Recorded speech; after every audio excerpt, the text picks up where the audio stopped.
Halo Sobat Mitelda Informasi, bagaimana kabarnya Sobat semua? Saya berharap Sobat semua tetap dalam keadaan sehat dan selalu bersyukur apapun kondisinya.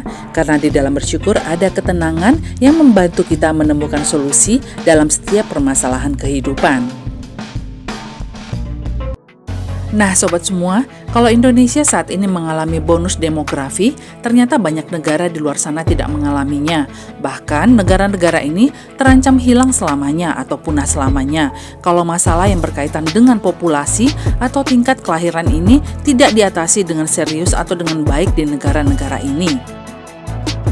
Bonus demografi adalah jumlah penduduk usia muda atau usia produktif 15-64 tahun lebih banyak jika dibandingkan dengan jumlah penduduk usia tidak produktif, seperti anak-anak ataupun orang yang sudah tua.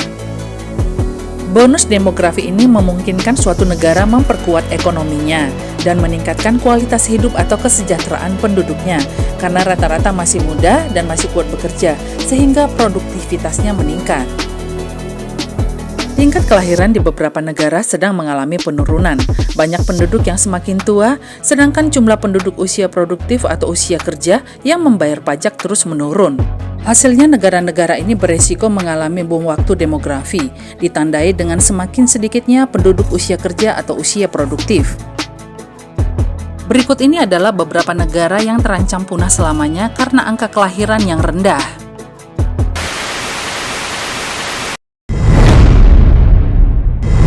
Di posisi kelima adalah Amerika Serikat.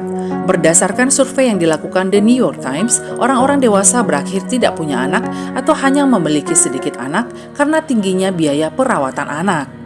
Wanita-wanita dewasa menikah di usia lanjut dan menunda punya anak karena mereka ingin mengejar karir dan pendidikan yang tinggi. Meningkatnya biaya hidup yang tinggi mempengaruhi pandangan orang-orang dalam memulai sebuah keluarga.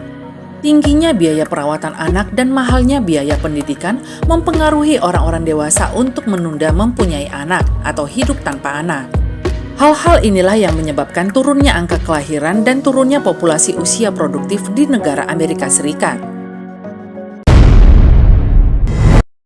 Di posisi keempat adalah Spanyol. Spanyol memiliki jumlah kematian yang lebih banyak dibanding dengan kelahiran. Beberapa kota di negara ini bahkan sudah tidak memiliki anak muda. Bahkan pemerintah Spanyol sampai mempekerjakan komisaris khusus untuk membalikkan keadaan dan meningkatkan angka kelahiran. Beberapa faktor yang menyebabkan menurunnya jumlah kelahiran atau populasi seperti meningkatnya orang-orang yang melajang atau tidak mau menikah. Semakin banyak wanita yang melahirkan anak pertamanya di usia yang lebih tua, sekitar 30-39 tahun. Banyak juga orang-orang yang menikah yang tidak mau mempunyai anak. Semakin besarnya populasi orang-orang yang berusia lansia 65 tahun ke atas, lebih banyak daripada populasi orang-orang dengan usia produktif. Faktor ekonomi juga berperan menyebabkan turunnya angka kelahiran di negara ini. Biaya rata-rata membesarkan seorang anak di Spanyol juga tinggi, sekitar 700-800 dolar per bulannya atau sekitar 11 juta sampai 12 juta per bulannya. Tidak mengherankan banyak orang berpikir untuk tidak memiliki anak. Yang ketiga adalah Korea Selatan. Para ahli demografi di Korea Selatan mengatakan tingkat kesuburan yang rendah di Korea Selatan berkaitan dengan wanita yang memilih punya anak di usia yang semakin tua di atas 30 tahun. Semakin banyaknya perempuan di Korea Selatan yang hanya memiliki sedikit anak atau bahkan tidak sama sekali. Angka pernikahan terus menurun karena banyak yang tidak mau menikah. Biaya hidup yang tinggi dan kesenjangan antara laki-laki dan perempuan semakin mendukung hal ini. Di dalam budaya Korea Selatan yang patriarki, yang lebih mengistimewakan laki-laki di Korea, budaya umum yang dipercaya bahwa melahirkan dan pengasuhan anak adalah tanggung jawab perempuan. Minimnya keterlibatan atau tanggung jawab laki-laki dalam pengasuhan anak membuat perempuan-perempuan di Korea takut memiliki anak. Walaupun pemerintah Korea Selatan sudah berupaya memperbaiki angka kelahiran ini dengan menyediakan bantuan bagi keluarga yang memiliki anak, seperti memberikan rumah subsidi, layanan taksi gratis, tagihan rumah sakit, mempekerjakan pengasuh anak, dan mengecualikan laki-laki dari wajib militer jika mereka memiliki 3 anak sebelum menyentuh usia 30 tahun. Tetapi tampaknya cara ini tetap belum efektif juga untuk membuat orang-orang mau menikah dan mau memiliki anak.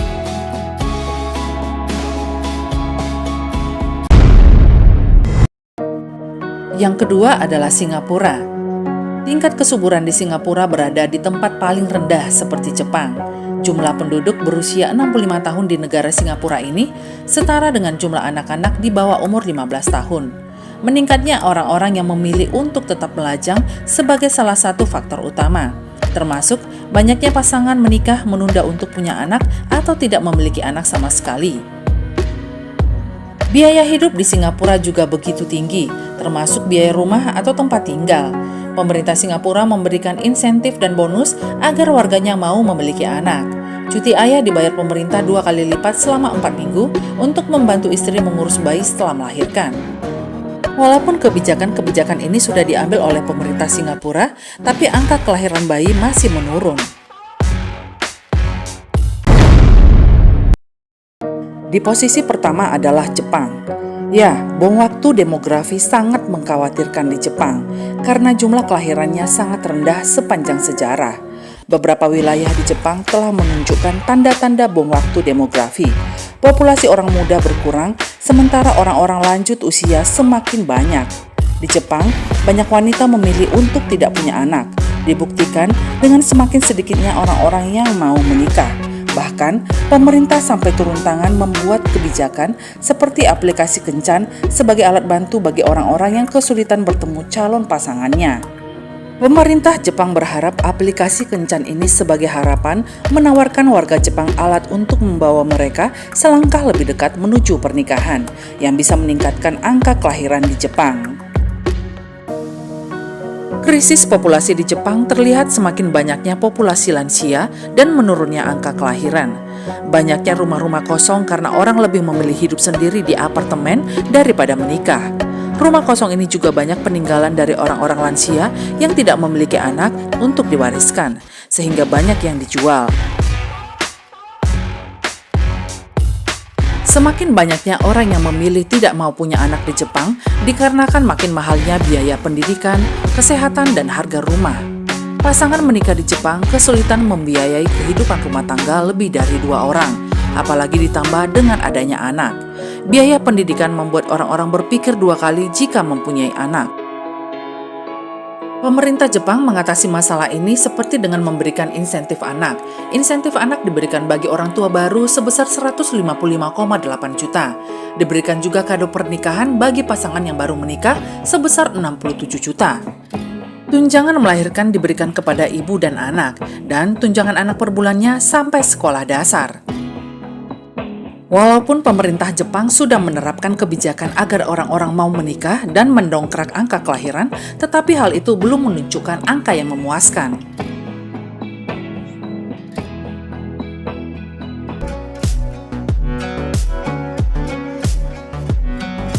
Walaupun keputusan child-free atau tanpa anak adalah hak masing-masing orang, tetapi alangkah baiknya orang dewasa yang sudah menikah berpikir dengan bijaksana. Memiliki anak adalah hal yang baik, kecuali bila pasangan memiliki masalah kesehatan fisik ataupun mental. Anak adalah anugerah Tuhan yang menyambung manusia dari generasi ke generasi agar tetap ada di bumi ini.